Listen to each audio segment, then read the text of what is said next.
y'all, today we're going to talk about the first successful English colony in the New World. That is going to be called Jamestown, and it will be founded in 1607, which should tell you immediately that it took the English a very long time to really get going, especially since Henry VII first sent an explorer to the New World in 1497. The English almost a century to capitalize.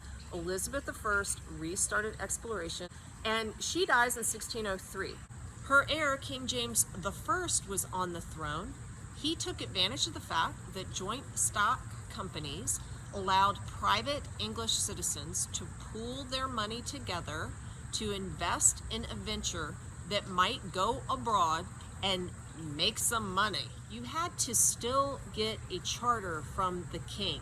A charter was a contract from government giving permission to a group of people to trade in certain parts of the world. So this is kind of like crony capitalism. Capitalism isn't a thing yet. We're still in a mercantilist system, but a charter gave you a monopoly over a particular area, so it was good to know the king. In this case, James I gave a charter to the Virginia Company in 1606, and this is the company that would settle Jamestown. Sir Thomas Smith was in charge. December 1606, 104 boys and men sailed on the Susan Constant, the Godspeed, and the Discovery. Settlers chose a post 30 miles from the mouth of the James River once they got to the New World in 1607. Were there any problems with their choice for location? Yeah. In an attempt to hide from the Spanish, they chose one of the absolute worst places ever. There were mosquitoes the size of American eagles. Well, maybe that's an exaggeration. But there were lots of mosquitoes by stagnant, dirty, contaminated water. In addition, settlers shared work in a super counterproductive way, in part because some of these people were of a higher social status, so they didn't want to work. And then even if they weren't, they were used to sharing work for just a part of the day, because in England itself, there was never enough work to go around. So they're like, hey man, I put in my 20 hours this week. Now, even though it's short-sighted, I'm gonna go treasure hunting in my spare time instead of, planting food. This was extremely foolish. Captain John Smith is gonna understand this, so he's going to take over the settlement and lay down some law. But another thing, he acted a little bit like the French. He sought out the local Native Americans because he knew that he needed to understand how to survive and thrive in this new environment, and he thought they might help. You ever learned from Hollywood that Pocahontas fell in love with John Smith? That's gross. She was a little girl when they met. She did end up marrying an Englishman whose name was John Rolfe. And supposedly she did love him, and they had a son together. That son's name was Thomas, but only after she was kidnapped by the English settlers and used as a bargaining chip against her own people, which is not exactly the story most people want to tell their grandchildren. This is a picture of Pocahontas after she became Rebecca Rolfe. She did have grandchildren eventually, and there are descendants of Pocahontas who live in the United States today, but she unfortunately never saw them because when she went to London, she had no immunity to any of the diseases there, and she contracted smallpox and she died. You should know, before the Rolfe-Pocahontas marriage took place, the English and Native Americans clashed. Well, obviously, because the English ended up kidnapping Pocahontas at some point. This clash played a role in something called the Starving Time, which took place from 1609 to 1610. Essentially, there had been a drought. The settlers hadn't put up enough food to get through the winter. They were no longer friends with the Native Americans. The Native Americans wanted the English to leave their territory, and there's going to be so little food that cannibalism will actually take place. A man eats his wife. the Native Americans are going to be ruthless because they will wait outside of the fort, and if a settler leaves through the gates to try and go find food, he or she will be picked off and killed.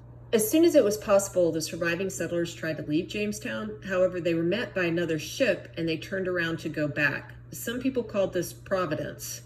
The Jamestown venture finally became profitable when John Rolfe, remember Pocahontas's actual husband, figured out how to grow a hybrid of tobacco that would be sold in Europe. You should also take note when reading about Jamestown that pull factors were put in place. There's the headright system, and also the House of Burgesses was established so that the leaders of the colony could have a say over how the place was run. I think it's important here to now address the labor model that was used in Jamestown. The first African slaves arrived in 1619. The colony, as you recall, was founded in 1607. These first slaves were actually treated as indentured servants, which is why the story of Anthony Johnson is possible. Anthony Johnson was an Angolan who was put into slavery, but in Virginia, he was able to work his way to freedom, owned property, and even also owned people himself. The slave trade was thriving in the Caribbean, Brazil, and the Spanish colonies, but when we're looking at the English in North America, slaves were really too expensive. Ask yourself, were there a lot of poor white people who were miserable in England and Ireland who were willing to sign limited labor contracts to go to the New World? Yes, there were.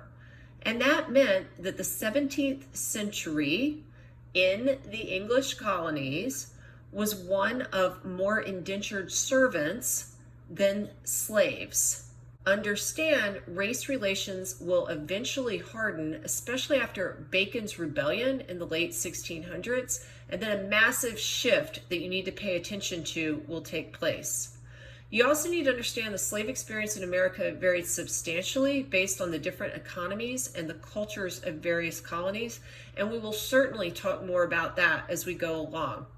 Just for now, New England and the middle colonies had smaller farms. The Chesapeake region, Virginia, and Maryland had tobacco farms, and the Deep South had big plantations. That's all going to matter per how slaves are used. Let's go back to the 1600s in Jamestown, though. Jamestown will grow substantially after 1619. In general, it had high mortality rates from disease and Indian attacks, transformed Virginia from a business venture into a royal colony. People in England said the Virginia Company had sacrificed people on the altar of money, and they demanded the king do something. James I dissolved the bankrupt Virginia Company and appointed a governor and council. James I did not account for the House of Burgesses, and his son Charles I tried to dissolve it. We'll talk more elsewhere about why that was the case, but the wealthy planters continued to meet whatever the king said, and in 1639, King Charles I just gave in and recognized the House of Burgesses because he really didn't have any choice. That's not just a dead fact that I'm telling you. The persistence of the House of Burgesses is important because it shows how the English in the New World insisted on some control over their own affairs in even the earliest stages of colonization. This has been a very basic general overview of Jamestown, but the things that you should keep in mind are it was founded in 1607, first successful English colony. Pocahontas is related to the Jamestown story. It was a money-making venture. Tobacco is the thing that made money. There were self-governing elements like the House of Burgesses. Indentured servitude was the labor model, the primary labor model throughout most of the 1600s. And yeah, that's basically it. This is the Chesapeake region. There will be other colonies to follow. 12 of them to be exact, because 13 is a lucky number. At least that's what I think. Bye.